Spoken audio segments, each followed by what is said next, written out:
சிந்து பெருவி அடுத்த வார எபிசோட்ல பார்த்தீங்கன்னா, சிந்துவ அடிச்சதுக்காக மகா மேல வந்து பைரவி தான் வந்து கம்ப்ளைண்ட் குடுத்துருப்பாங்க. அதனால போலீஸ் வந்து மகாவ அரெஸ்ட் பண்ணி ஸ்டேஷனுக்கு கூட்டிட்டு போயிருப்பாங்க. மகா வந்து எவ்வளவோ வந்து மொறன் புடிச்சாலும், வரவே மாட்டேன்னு சொன்னாலும், அவங்கள வற்புறுத்தி எப்படியோ ஸ்டேஷனுக்கு கூட்டிட்டு போயிர்றாங்க. இதுக்கப்புறம் சிவாக்கு, அன்னபூர்ணிக்கு எல்லாருமே விஷயம் தெரிஞ்சு வந்து ஸ்டேஷனுக்கு வந்துட்டுருக்காங்க. இந்த நேரத்தில அன்னபூர்ணி ஓவரா ஸ்டேஷன்ல வாய் அடிச்சனால பார்த்தீங்க அப்படின்னா, போலீஸ் வந்து அன்னபூர்ணிய அடிச்சிடுறாங்க. ஒரு அறை விட்டோனே கரெக்ட்டா அந்த நேரத்தில சிவா, அன்னபூர்ணி, சிந்து எல்லாமே வராங்க. வந்ததுக்கப்புறம் வந்து எதுக்கு அவங்கள ரிலீஸ் பண்ணுங்க மகாவ. தெரியாம வந்து கம்ப்ளைண்ட் குடுத்துட்டாங்க. நீ இப்படி பண்ணியிருக்க கூடாது சிந்து அப்படின்னு சொல்லிட்டு எல்லாமே சிந்துவ திட்டுறாங்க. ஆனா சிந்து வந்து அவங்க பண்ணவே இல்ல. பைரவி தான் இப்படி பண்ணியிருப்பா போல. பைரவி மாட்டி விடக்கூடாதுன்னு சொல்லிட்டு சிந்து வந்து அமைதியாவே இருக்காங்க. அவங்க மேல பழிய போட்டுட்டு அமைதியாவே இருக்காங்க.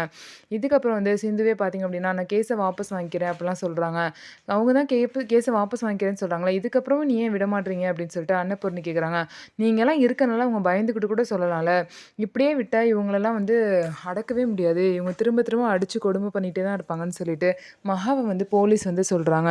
ஸோ இதுக்கப்புறம் என்ன ஆகப்போது? போலீஸ் வந்து மகாவ ரிலீஸ் பண்ணுவாங்களா? இல்லையா? மகாவோட நிலைமை என்ன ஆகப்போகுது? அப்படிங்கிறத வெயிட் பண்ணி பார்க்கலாம்.